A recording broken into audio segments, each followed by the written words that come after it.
Bismillahirrahmanirrahim. Assalamualaikum warahmatullahi wabarakatuh. Alhamdulillahi rabbil alamin. Wa bihi nasta'inu ala umuri dunya waddin. Wa afdalus salati wa atammut taslim ala sayyidina Muhammadin wa alihi wa ashabihi ajma'in.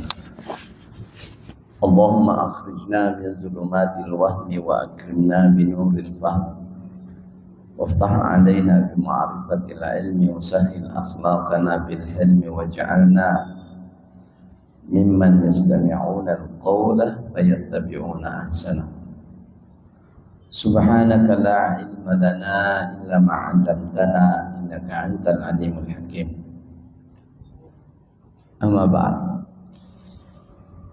Pertama-tama mari kita kembali mengungkapkan rasa syukur kepada Allah Subhanahu wa taala pada maghrib hari ini dengan inayah, izin, ridha, berkah kasih sayang Allah Subhanahu wa taala. Kita kembali dihadirkan di masjid ini, dituntun hati kita, diberi petunjuk akal kita oleh Allah. Dan kini kita baru saja melakukan ibadah kita bersama dan merupakan nilai yang besar di sisi Allah, dan akan terasa nikmatnya bila kita mensyukurinya dengan ucapan Alhamdulillahirabbil alamin. Kajian tentang fikih ibadah tetap kita lanjutkan, hal yang sangat penting di dalam kehidupan kita, di mana fikih lah yang menuntun perbuatan amal ibadah kita itu dilakukan secara baik dan benar berdasarkan petunjuk Al-Quran dan Sunnah Rasulullah SAW. Selain itu akan menjamin pahala-pahala yang kita kerjakan itu kita dapatkan dan ibadah kita sah. Dan kita juga memahami bahwa apabila ada kekurangan atau tidak sah, kita bisa melakukan tindakan-tindakan perubahan, perbaikan, dan atau bisa kita tobatkan di hadapan Allah Subhanahu wa taala. Fikih inilah yang mengantar manusia menuju kepada Allah Subhanahu wa taala dalam keadaan beriman dan melakukan syariah dengan baik, dan insya Allah akan perhitungkan seluruh amal ibadah kita, dan insya Allah kita tergolong di antara orang-orang yang dimuliakan oleh Allah di alam akhirat. Pembahasan kita sudah sampai kepada hal-hal yang berkenaan dengan tata caranya, sunnah-sunnahnya, wajib-wajibnya.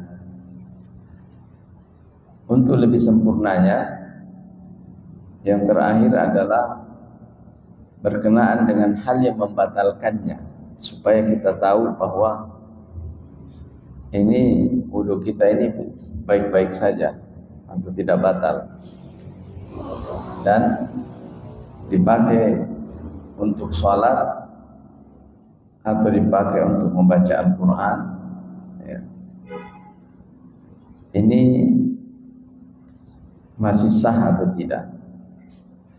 Baiklah, yang membatalkan wudu ini menurut para ulama yang telah mengkajinya berdasarkan Al-Quran dan hadis, Imam Hanafi itu menghitungnya banyak, Imam Malik menghitungnya ya 3 saja.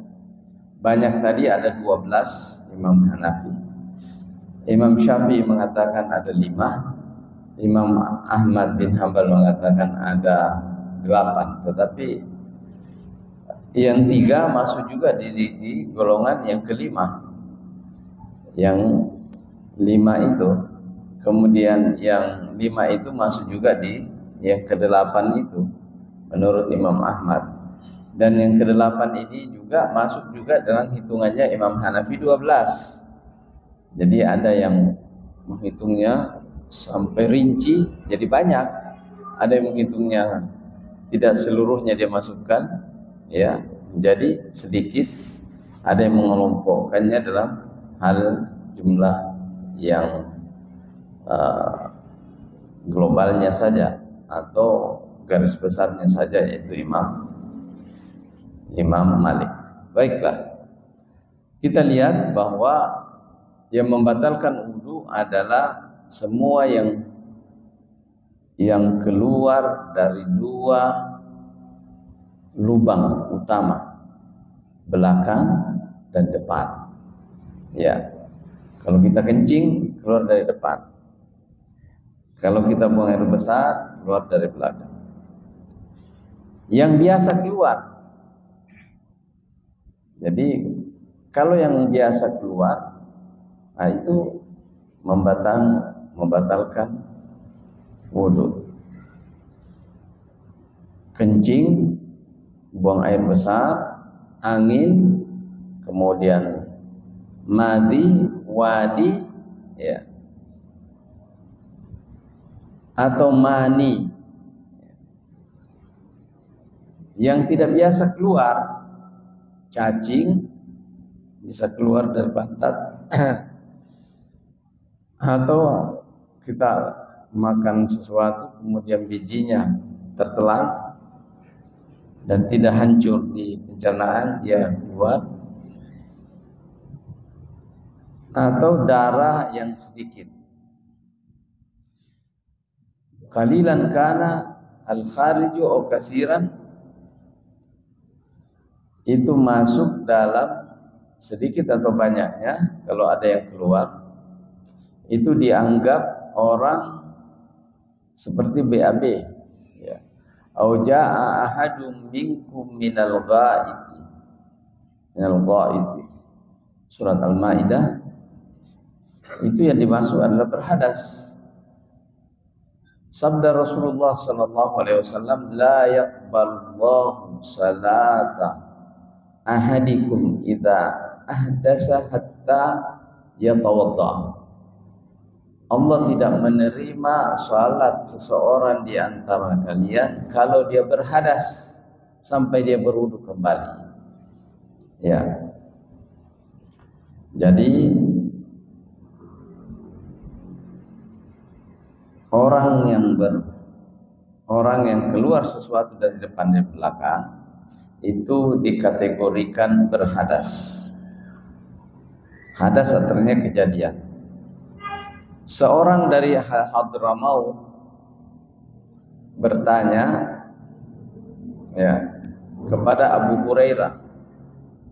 Kalau ia bertanya kepada Abu Hurairah, berarti kejadiannya itu setelah Rasulullah SAW wafat. Kalau ada Nabi, orang semua mau bertanya kepada Nabi.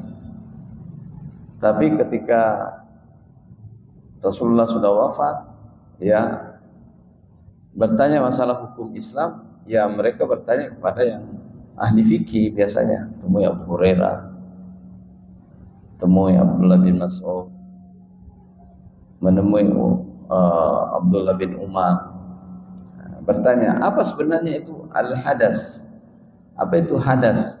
Abu Hurairah, qala fusa'un aw duratun, atau kentut halus dan kentut kasar. Maksudnya kentut kasar bunyi, kentut halus tidak bunyi, itu juga termasuk hadas.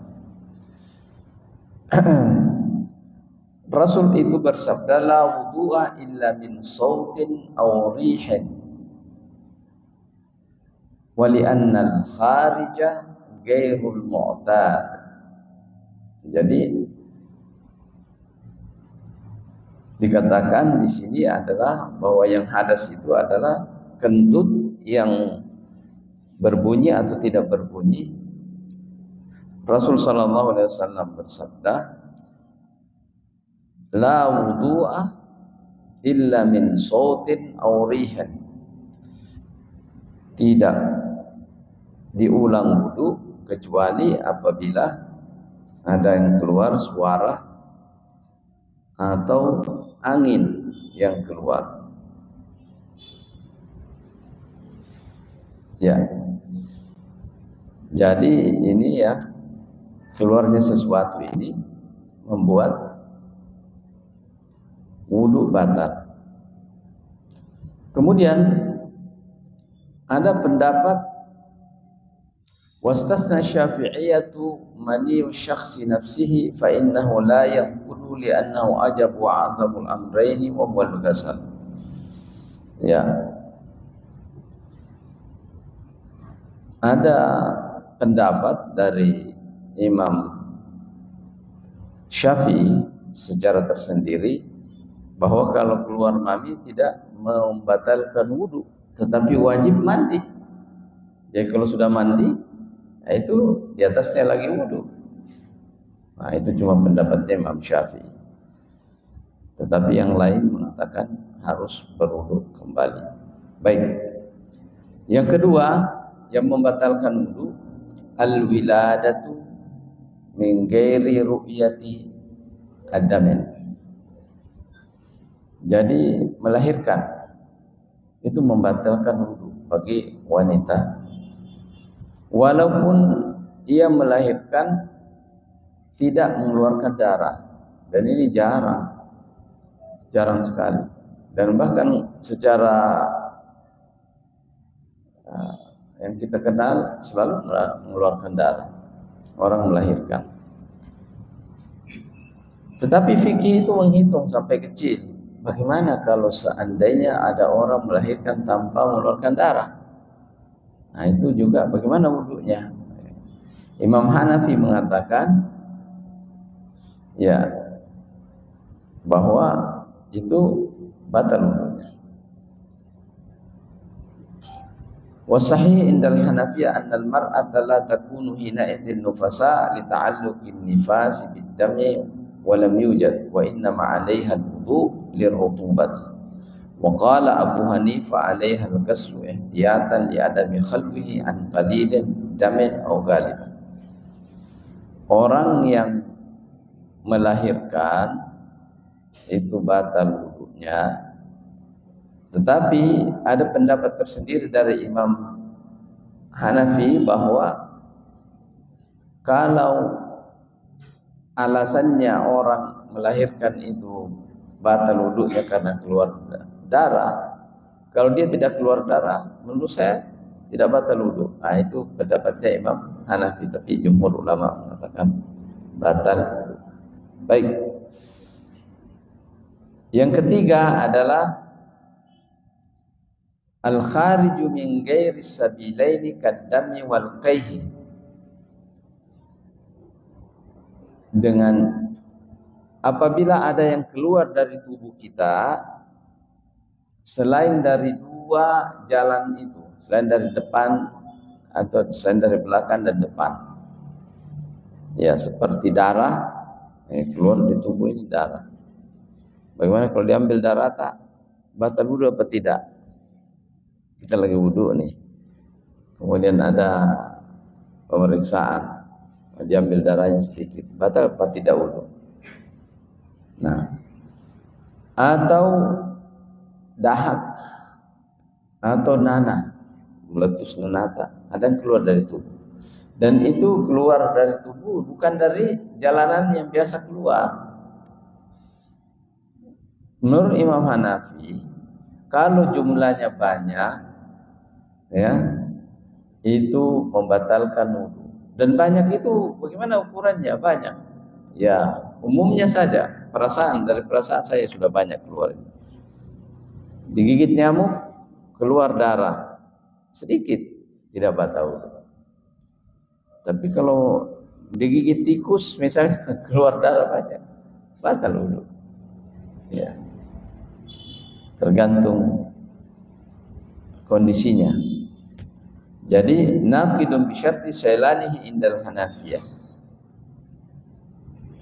Wa yashtariqunu katsiran. Jadi menurut Imam Hanafi kalau darah yang keluar dari tubuh itu mengalir keluar terus mengalir itu batal. Kalau Imam Hambali mengatakan Yang penting banyak, biar tidak mengalir kalau banyak keluar. Ya sekarang ini belum tentu ada yang mengalir kalau diisap. Ya. Jadi sepakat ini artinya banyak.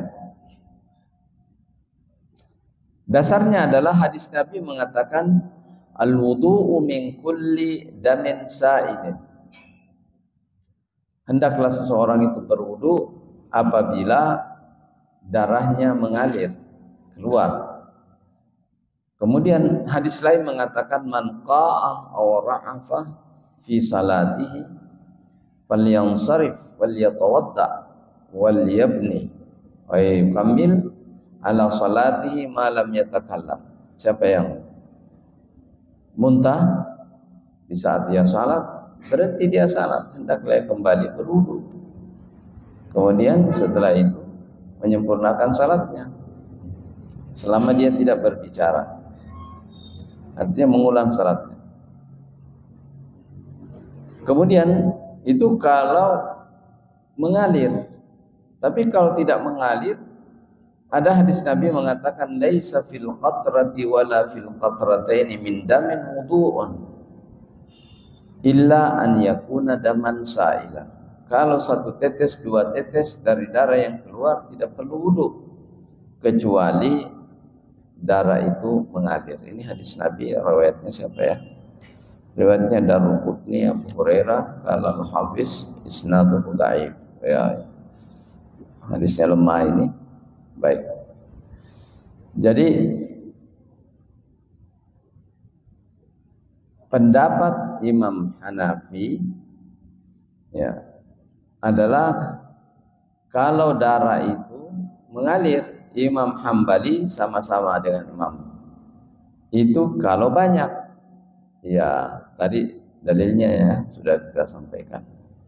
Sekarang ada dua pendapat ini di dalam hal keluarnya darah dari dalam tubuh. Ada dua pendapat dan kedua pendapat ini tidak boleh ada lagi yang menambah-nambah atau ada yang mendatangkan pendapat lain yang tidak dalam pendapat satu, tidak juga dalam pendapat yang kedua. Pendapat kedua mengatakan tidak apa-apa, biarpun dia keluar sedikit. Gini, ya. Siapa itu pendapat? Malah Imam Syafi'i dan Imam Malik dengan gurunya. Jadi Imam Hanafi tadi dengan Imam Ahmad mengatakan kalau dia mengalir batal wudu. Kalau ini dia katakan tidak batal, biar mengalir. Nanti ada hadisnya ya, kita baca hadisnya juga. Tadi hadisnya itu agak lemah yang tadi yang dipegang, tapi tidak boleh dikatakan bahwa Imam Abu Hanifah dengan Imam Ahmad itu berpegang pada hadis yang lemah, tidak. Pada saat itu ya hadisnya kuat itu. Nanti di belakang hari berapa abad kemudian setelah mereka wafat semuanya, baru ada penelitian hadis baru mengatakan ini hadisnya dhaif. Jadi ketentuan saat ini kita hukumkan kepada yang masa lalu itu tidak adil. Ya. Ada aturan sekarang kita berlakukan surut ke atas, tidak bisa. Dia harus berlaku ya, seperti itu ya. Jadi, oh itu hadisnya. Kita yang di belakang ini bisa memilih, oh saya memilih pendapat Imam Syafi'i karena lebih kuat anunya. Dalilnya misalnya. Ya itu karena kita orang belakang. Tapi orang yang dahulu sudah melakukan itu. Nah, itu di situ anunya itu ya. Jadi tidak semua itu yang kita lihat bahwa itu hadisnya dhaif langsung kita tinggal. Oh, tidak bisa. Apalagi kalau sudah jadi tatanan hukum. Baik, saya langsung kepada pendapat keluar sesuatu apabila kita disuntik, diambil darah dan seterusnya ya. Kalau pendapat yang tadi batal karena darah kan, kalau darah satu begini kan mengalir itu ya, dia mengalir ya, batal. Ya. Imam Syafi'i mengatakan tidak batal. Imam Malik ada munaqdil wudu'i biddami. Pasti orang cari dalil. Mana dalilnya ya? Selalu ada dalilnya kalau ulama itu. Kadang-kadang di bukunya kalau mereka ngajar kepada murid-muridnya tidak perlu dia sampaikan dalilnya. Sudahlah, yang penting batal, sudah.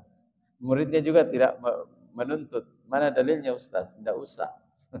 Yang paling penting hukumnya. Nah, Tapi karena kita orang belakang ini, ya butuh dalil biasanya, karena terlalu butuh dalil. Mana dalil tak? Bidalil hadis Anas. Ihtajama wahtajama Rasulullah sallallahu alaihi wasallam fa shalla wa lam yatawadda wa lam yazid ala ghasli mahajimihi. Rasul itu pernah berbekam. Cara berbekamnya tidak seperti sekarang ini, orang berkam diisap begitu. Pakai jarum sedikit diisap. Ada alat pengisapnya. Tidak begitu dulu. Pada zaman dahulu berbekam itu ada berapa orang tahu urat-urat leher itu sekitar ini. Ada dia tahu, dibelah pakai pisau, mengalir turun. Dikeluarkan, tumpahkan di tempat itu, baru dibuang. Baru ditutup.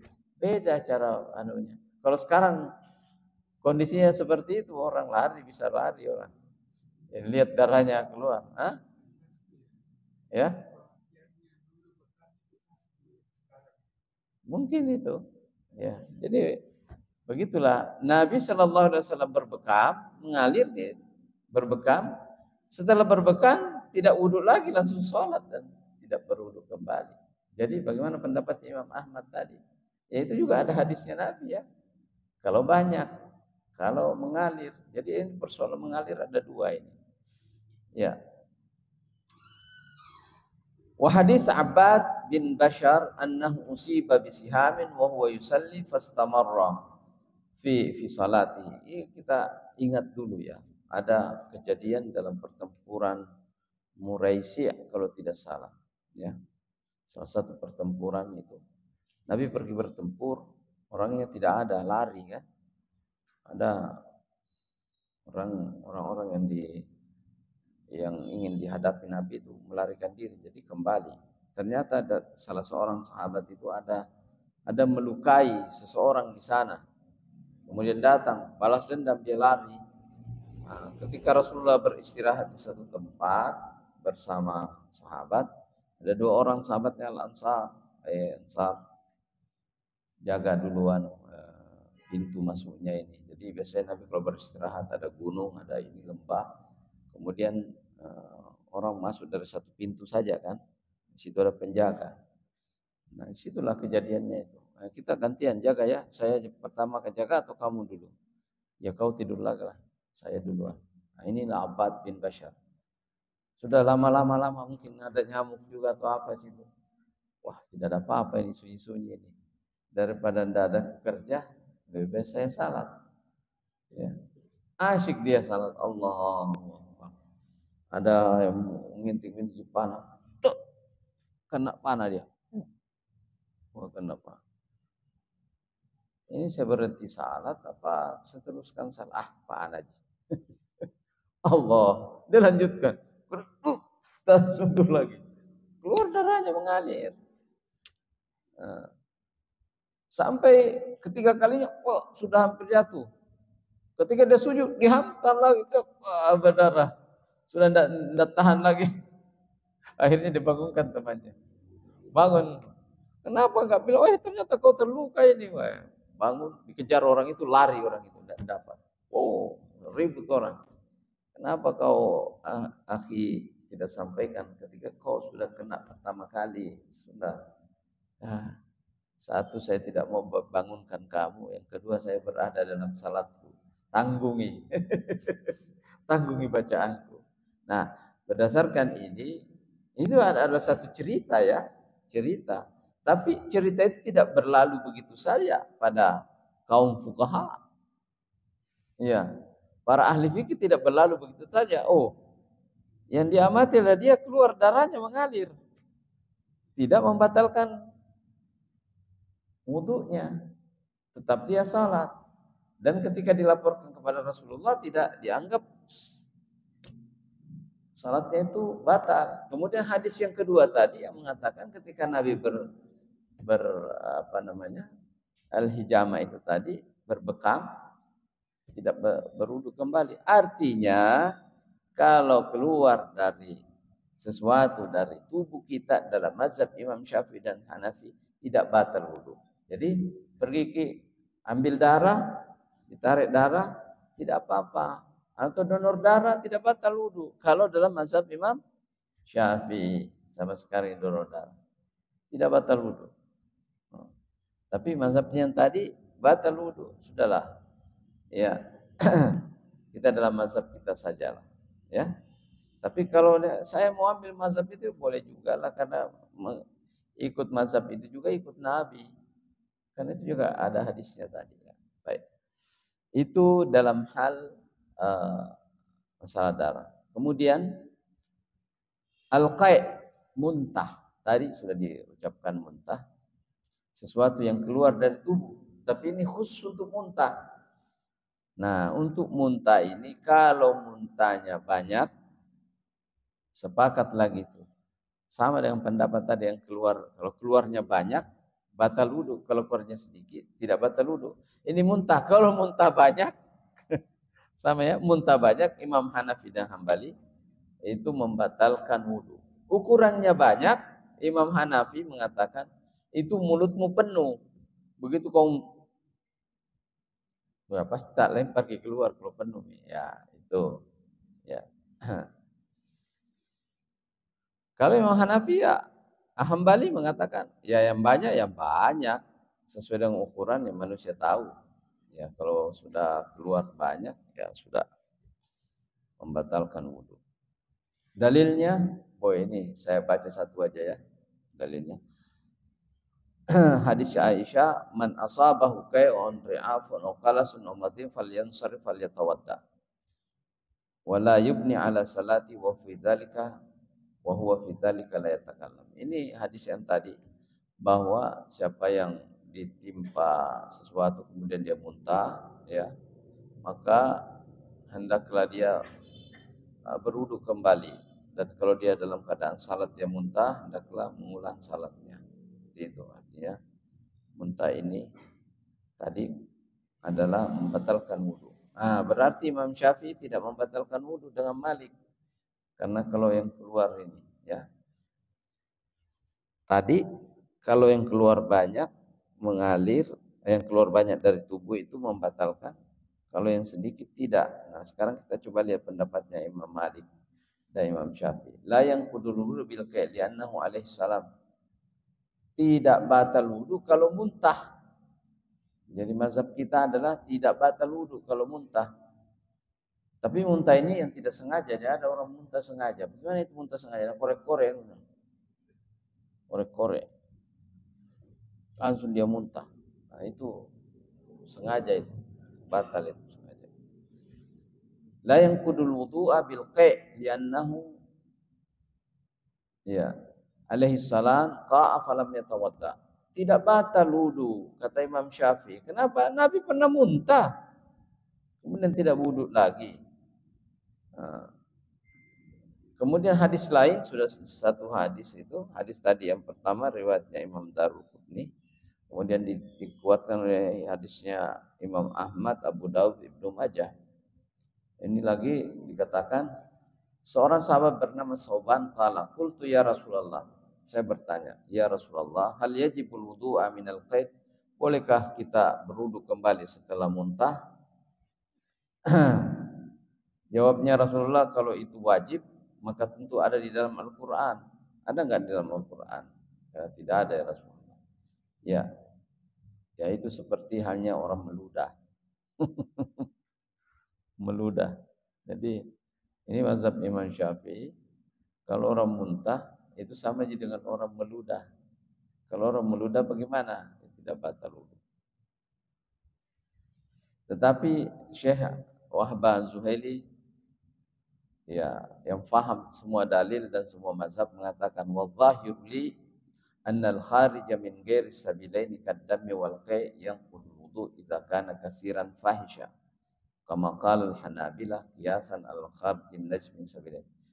Ya. Jadi kalau menurut saya, ya, dari semua pendapat itu yang ada, kalau ada yang keluar dari tubuh kita selain daripada depan dan belakang, yang bawah, ya, dari kemaluan dan dubur, ya, kalau di atas termasuk bukan dari depan belakang itu, ya, membatalkan wudu apabila banyak, tapi kalau sedikit tidak apa-apa. Ya itu pendapatnya ulama modern. Ya. Kalau banyak batal wudu. Kalau tidak banyak tidak apa-apa. Baik. Satu lagi, ghaibatul aqli, yaitu hilang akal. Apakah disebabkan karena obat-obatan? Apakah disebabkan karena mabuk? Ataukah disebabkan karena pingsan, hilang akal ya, hilang, tidak sadar? Ataukah disebabkan karena gila? Ataukah disebabkan karena kesurupan? Kesurupan itu juga hilang akal ya. Atau disebabkan karena tidur. Ya. Bagaimana ini? Batal wudu, dan ada juga yang tidak batal wudu. Ada ketentuannya. Nah ini. Fayakunu naqidan lil wudu dia nazailul aql la yusyuru bihal. Yang jelas kalau total hilang akal, tidak disadari, ya, itu batal wudu umumnya para ulama. Hanya beberapa yang tidak membatalkan wudu, yaitu kalau misalnya itu kehilangan kesadaran hanya beberapa tidak full, sedikit, ya masih ada sayup-sayup seperti itu. Itu ada perbedaan pendapat. Nah itu yang akan kita bahas. Wan naumu yazhabu ma'ahu al-his wal junun wal igma' wa nahwahu ashaddu ta'siran minan naum. Ya, sama dengan tidur juga. Kita lihat dalilnya dulu. Wa dalilu ala anna an-nauma ats-tsaqila ghairul yasiri naqidun lil wudu. Nah, jadi sepakat tadi yang pingsan wudunya batal. Yang tidur lelap, bangunnya besok pagi, batal wudunya. Kemudian mabuk, batal wudunya. Gila apalagi. Bagaimana kalau sinting? Ya, itu juga batal wudu. Kesurupan, full, batal wudu. Nah, sekarang yang akan kita bahas tidur sedikit atau ketiduran sedikit. Yang umumnya ini kalau sementara dengan khutbah Jumat, bagaimana? Banyak itu tertidur di depan. Ya, ada orang nanti tidak tahu, nanti Allah Akbar baru dia sadar. Nah, ini yang ad-dalilu anna an-naum ats-tsaqila ghairul yasir naqidun lil wudu. Bahwa tidur yang berat bukan tidur yang ringan batal wudu. Ya. Kenapa? Ada hadis mengatakan dari Imam Ali, al-ainu wika as-sahhi faman nama falyatawadda. Mata itu adalah ya benteng daripada duburnya manusia. Nah, apabila dia tertidur, duburnya tidak aman, ya bisa keluar. Jadi kalau masih sayup-sayup begitu, ya itu masih ada pertahanan. Jadi kalau tertidur, al-ainu wika as-sahhi. Nah, kita lihat. Para ulama berbeda pendapat pada dua. Ya. Pertama pendapat Hanafi dan Syafi'i. Jadi yang pertama pendapat imam yang pertama itu Imam Hanafi, baru Imam Malik, baru Imam Syafi'i. Jadi yang pertama dengan yang tengah-tengah, yang terakhir dengan yang kedua. Yang pertama dengan Imam Syafi'i yaitu an-naumun naqidu lil wudu huwa alladhi lam tatamakkanu fihi al-muqadah. Orang yang batal wudunya itu adalah ketika dia duduknya itu tidak mantap, maka itu kemudian dia tertidur kalau mendengarkan khutbah atau duduk pengajian begini. Diangkat kakinya satu begini baru tertidur. Nah, ini tidak mantap. Bisa keluar kan? Ah, jadi kalau pergi ke salat Jumat dalam mazhabnya Imam Syafi'i, kasih baik-baik memang itu duduk tak. Dengarkan baik-baik. Kalau tertidur begitu tidak apa-apa. Ya. Jadi itu kemudian ada orang sudah mantap ini tapi tersandar begini. Kalau dia sandar, diperhatikan. Kalau seandainya yang dia sandar itu bisa dikasih hilang, ada orang hilangkan di belakangnya, misalnya sandar di kursi, tidak jatuh tidak batal wudhunya. Tapi kalau dihilangkan begitu kemudian jatuh ya pergi wudhu. Ya. Kemudian yang disepakati pasti batal wudhu kalau dia tidur terlentang begitu. Dengar ceramah dia capek Kak. Begitu dia rebahkan dirinya batal wudhunya. Yang ini yang kita permasalahkan yang lagi duduk, ya, yang lagi duduk. Nanti kita lihat hadisnya. Alasannya adalah kalau orang tertidur, yang namanya tidur itu beristirahat seluruh persendian. Nah, kalau orang masih bisa duduk begini berarti persendiannya masih ada yang bertahan, berarti belum tidur itu. Nah, itu. Wala yantaqidul wudu'a indal Hanafi an-nawmi halatal qiyami war-ruku'i was-sujud. Nah, Imam Hanafi menambahkan pendapatnya Imam Syafi'i walaupun dia lebih dahulu bahwa ada orang yang sementara berdiri itu tidur. Ada. Saya tidur sedikit. Allahu Akbar. Ya, apalagi kalau bulan Ramadan nanti ini panjang-panjang ininya. Panjang. Waladhalin amin. Al-Baqarah dan baca Pak Imam. Nah, yang di belakang capek sekali kodong habis banyak kerjaannya apa. Iya, sedikit mami jatuh. Nah, tahan ya, untuk tidak. Ada yang ke belakang. Hampir jatuh ke belakang. Ada tuh pernah yang jatuh ke belakang. Yang begini ini tidak membatalkan wudhu ya menurut Imam Hanafi dan Imam Syafi'i. Ya. Hadisnya, nah langsung ke hadisnya karena ashabu Rasulillah yantaziruna al-isya fayanamuna qu'udan wa lam yusalluna wa la yatawaddaun. Itu kan kalau lagi nunggu isya antara maghrib dan isya, terutama para petani kodong ya, sudah bekerja ya. Yang tukang angkat-angkat kan capek sekali itu. Duduk di masjid tertidur. Nah, itu sahabat Nabi juga begitu. Sahabat Nabi begitu, kemudian menunggu isya, ya, kemudian tidur sambil duduk, kemudian setelah itu qamat salat langsung berdiri, kemudian salat semuanya tidak ditegur juga oleh Nabi. Nah itu. Ya dulu alla anna naumu yasir la yanqudu al-wudu. Kalau tidur yang tidak terlalu pulas, ya itu tidak membatalkan wudu.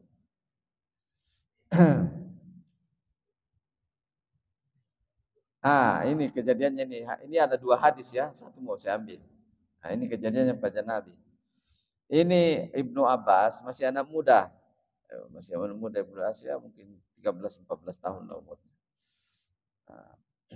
Dia katakan annahu ra'an nabiyyu nama wa huwa sajidun hatta qatta wa nafakha. Ini Ibnu Abbas dia kalau mengamati Nabi salat malam apa ya. Karena Ibnu Abbas ini termasuk juga ponakan Nabi juga ya, sepupunya ya, sepupu Nabi. Jadi dekat. Kemudian ternyata Nabi lagi sujud mungkin capek sekali ya. Tulus tertidur juga sedikit. Nabi ya tertidur sedikit. Hatta ghatta wa nafa, sampai kedengaran napasnya. Ya. Langsung tersadar, kembali berdiri kemudian salat. Faqultu ya Rasulullah. Ya Rasulullah innaka kad nimta. Tidur ki Rasulullah. Bahasa Makassarnya. Innaka kad nimta. Sungguh engkau telah tidur ya Rasulullah sambil salat, sambil sujud. Ya, tidur ki. Nah, Qala innal wudu'a la yajibu 'ala man nama illa 'ala man nama muttaji'an. Wudu itu hanya diwajibkan kepada yang tidur sambil terlentang. Fa innahu idza taja'a istarkhat mafasiluhu. Jika dia terlentang maka seluruh persendiannya itu akan beristirahat. Itu jawabannya Nabi kepada Ibnu Abbas. Nah, jawabannya ini diambil oleh Imam Syafi'i. Ya, dengan iman, oh tidak apa-apa. Kalau begini tidak apa-apa. Jadi perhatikan ya. Nah, pendapat yang kedua, kalal malikiyatul hanafi an-naumul yasir wal khafif la yanqud wudu. Sama ji, tidur sedikit ya, tidak an-naumul yasir wal khafif la tidak membatalkan wudu, wan naumus sakilu yanqudul wudu. Bedanya begini. Tidur yang dalam membatalkan wudu walaupun sebentar. Ini pendapatnya Imam Malik. Tidur yang ringan walaupun lama, ya, walaupun lama membatalkan wudu. Baik, bagaimana mengukurnya ini? Nah, ibarat Imam Malik mengatakan, ya, orang yang tidur lama walaupun dia tidur ringan, dia masih dengar sayup-sayup, ada orang lewat, tahu ada orang lewat. Oh, ada. Ya. Itu tidak batal wudunya walaupun lama, dia lama apalagi mendengarkan khutbah ya. Oh, sayup-sayup dia dengar Pak Imam. Ya ayyuhallazina amanu, dengar ya ayyuhallazina amanu, di belakangnya tidak dengar lagi. Sudah itu. Ya ayuhan nas, dengar lagi ya ayuhan nas, di belakangnya lagi dia tidak dengar. Ya, begitulah kondisinya orang capek kadang-kadang. Tidak batal juga itu. Ya. Kemudian ada orang tidur sebentar sekali. Batal wudunya. Sebentar ji. Kenapa? Langsung mintongi, langsung tidak ada dengar apa-apa. Nah, Imam Malik mengatakan itu tidak apa-apa, tidak batal. Batal wudunya. Imam Malik mengatakan batal wudu karena dia hilang sama sekali. Sebentar sekali tapi tidak tahu. Ada tadi orang lewat di depan pun tidak tahu. Iya. Tadi ada anak kecil jaki pahamu. Masa? Ya itu kotor bajumu. Oh, ya. Tidak aku tahu kayak batal wudu itu karena tidur dalam walaupun sebentar ya. Ya. Nah, mazhab kita juga batal Imam Hanif, tapi kalau nangkep ininya ukurannya di pantat ini. Ukurannya. Jadi mulai dari sekarang Bapak kalau pergi ke salat kasih baik-baik memang duduk tak. Pas tidak ini. Jangan juga sandar. Siapa tahu ada yang tarik di sandaran tak kita jatuh. Gini. Enggak apa-apa ji. Langsung berdiri. Itu pendapatnya Imam Syafi'i ya dengan Hanafi. Tapi ukurannya itu bukan pantat tapi cara duduknya. Cara duduknya harus mantap. Jadi Anda ada kemungkinan, tapi kalau kaki biar mantap pantatnya tapi kalau kakinya satu begini, nah itu tidak mantap gitu, tidak mantap duduknya. Jadi dia harus duduknya mantap. Kalau dia mantap duduknya, tidak apa-apa. Ya, insya Allah. Ya. Jadi ada kejadian pada zaman Nabi, seorang sahabat begitu merasakan persis, datang langsung menghadap pada Nabi, ya Rasulullah. Kayaknya seperti kentut saya ya Rasulullah. Bagaimana ini salatku? Begini, kamu ragu-ragu? Iya ragu-ragu. Kamu dengar suara? Tidak. Kamu ada cium bau? Tidak. Betul di salatmu. Kira-kira begitu. Hal tasma'u sautan? Au tashummu rihan? La ya Rasulullah. Salatuka sahih. Begitu. Ya salatmu betul. Kenapa? Karena kamu tidak mendengarkan apa-apa. Karena memang ada juga kadang-kadang kita digoda oleh kondisi kita yang biasa ya. Ya. Selama itu kita yakinkan bahwa tidak apa-apa.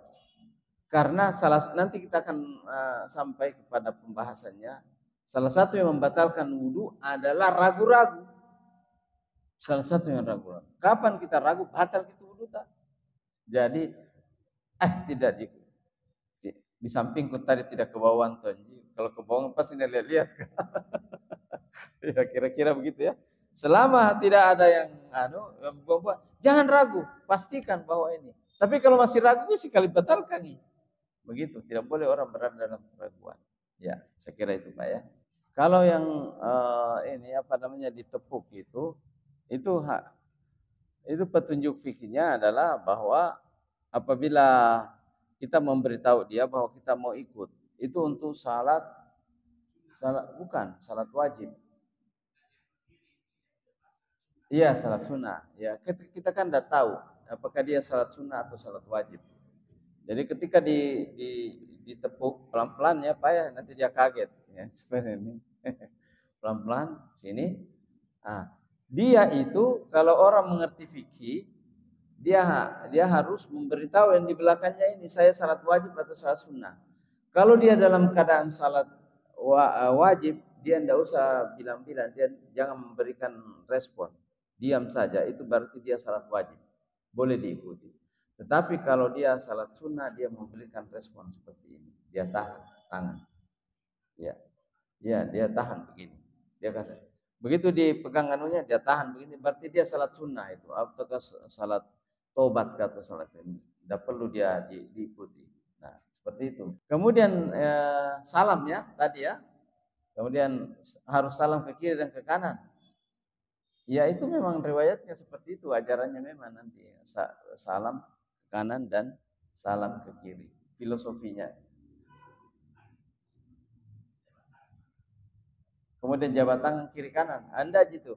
Kalau masalah jabat tangan itu adat baru di dalam Islam. Artinya setelah orang semuanya salat, puasa dan seterusnya, kebiasaannya orang Yaman itu kalau ketemu jabat tangan. Jabat tangan ini jabat tangan. Ketika orang Yaman itu juga membiasakannya, kalau di antara sahabat Nabi ya di Medina itu tidak apa-apa, dibiarkan oleh Nabi. Jadi akhirnya orang Yaman menularkan ini, habis salat dia jabat tangan, ketemu dengan orang jabat tangan, kemudian menularkan kepada semuanya, dan itu boleh-boleh saja, tidak diajarkan secara langsung, tapi tidak dilarang juga, ya seperti itu. Ya, kebiasaan orang Yaman. Tetapi sunnahnya itu adalah menebarkan salam. Menebarkan salam diantaranya adalah salamnya orang Islam itu bermusafahah, dengan saling berjabat tangan. Jadi kalau dihubungkan dengan hadis yang sifatnya umum, dia bisa berarti sunnah kalau diniatkan mengikuti Nabi, bahwa Nabi memerintahkan kita setiap kita ketemu hendaklah kita saling mengucapkan salam, dan kesempurnaan salam itu dengan berjabat tangan. Bisa jadi sunnah kalau begitu. Tapi kalau tidak ada pemahaman seperti itu, tidak sunnah biasa. Baik. Adanallahu wa yakum, alhamdulillahi rabbil alamin. Wassalamualaikum warahmatullahi wabarakatuh.